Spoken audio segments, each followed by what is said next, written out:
Issues such as Holocaust denial, for example, where you have Germany and Austria that have these laws. If someone I don't agree with those. Well, I agree with you on that. If you want to deny it, as long as someone could go on and say you're a complete moron and here is why. Yeah. And I honestly have faith that people will not particularly listen to that and realize it's absurd, and it's given more exposure, ironically, when it's covered up. Welcome back to Michael Coren's show. Lots of Canadian issues coming up, but let's talk about this one as a segue, because in Austria, David Irving is going to face Holocaust denial charges. Now, David Irving, if you don't know him, he's a British historian of some note, actually, and was taken seriously for many years, always on the right of the spectrum, and he questioned the Holocaust and questioned Hitler's involvement. Became more and more extreme, and now really does deny the Holocaust. And he prosecuted someone, or they were prosecuted, he lost the case. In Austria, it's illegal to deny the Holocaust. And he was in Austria, he was indulging in this, and he's going to be charged. He's a ridiculous man. He has a following, but so what? Let him have the following. I realize why the Austrians are doing this, but I don't think you should be prosecuted for having an idea, even if it's a vile idea.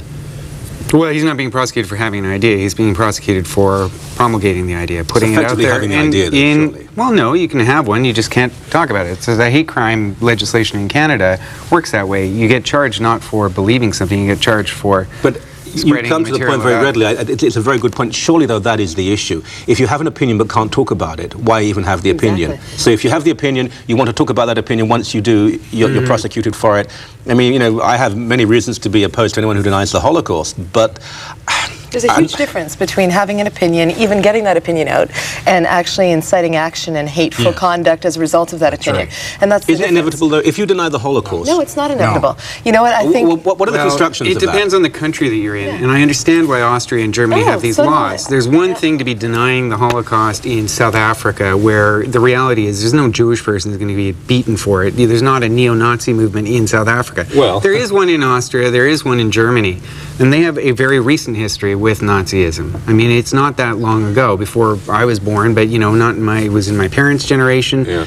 It's pretty fresh. They still have problems. I understand why they have the legislation in place. And there's no doubt that there's a fine line. There's a fine line between having an ignorant, stupid opinion and getting that out. And face it, with the internet and the way the world is now, everyone's opinion can be heard. Let me talk to you about the implications of the opinion. Getting people to do something to Jews. Okay, but if you say the French Revolution didn't happen, well, you just made a rather ridiculous comment about French history. But if you say the Holocaust didn't happen, it's not morally neutral. What you're saying is it didn't happen, thus people have been lying about it to get money to support their opinions, and those people are not Flemish Belgians, they're Jews.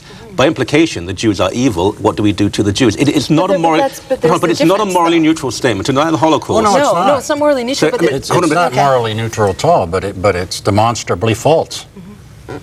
And the vast majority of people understand that. And a few crackpots who don't understand that, unless they go out and beat up Jews as a result, in which case they should be prosecuted, then I don't see what the problem is. And you have to find the direct correlation between what you're saying, that line of logic which says that... Zundel. I mean, Zundel's been preaching this hateful stuff for decades. I mean, is there any evidence at all that he's incited anybody to go out and do anything?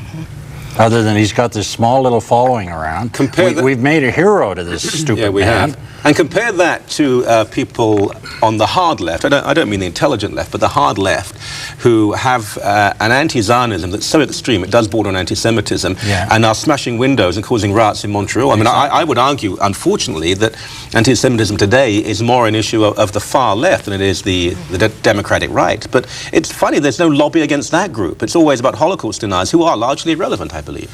Well, the hard left is pretty small. I don't see it as being. I think you can draw a distinction between anti-Zionism and Of course you can. And being an anti-Semite. But there can be a blurring, and sometimes. Yeah, there can be a blurring, but I don't think the blurring is as extreme or as obvious as people think. And I think, frankly, that some of the organizations in the Jewish community have played up fears.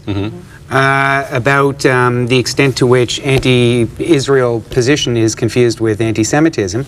to support their positions on the State of Israel. And I think that's abusing it from the other side of the coin. I agree with. I think over the years it's been very badly handled. And if anyone was at all anti-Israel, you're an anti-Semite, and that was a horrible thing to do. And it's rather backfired. Because now you do have more of a blurring. You have people who are flowing over into anti-Semitism, and it's the crying wolf syndrome. It's not believed now when you say, no, it's not about Israel anymore. You just don't like anything that's Jewish. Part of it does depend on the context. I mean, selling Mein Kampf in a bookstore in Cairo is very disturbing, but it's not as disturbing to me as seeing it in a bookstore in Berlin, frankly. Yeah. I mean, the kind of anti-Semitism you find in Europe that's historically rooted is distinctly different from the anti-Semitism in the Middle East, to the extent that it exists. It is largely directed towards the State of Israel and the issue of Palestine.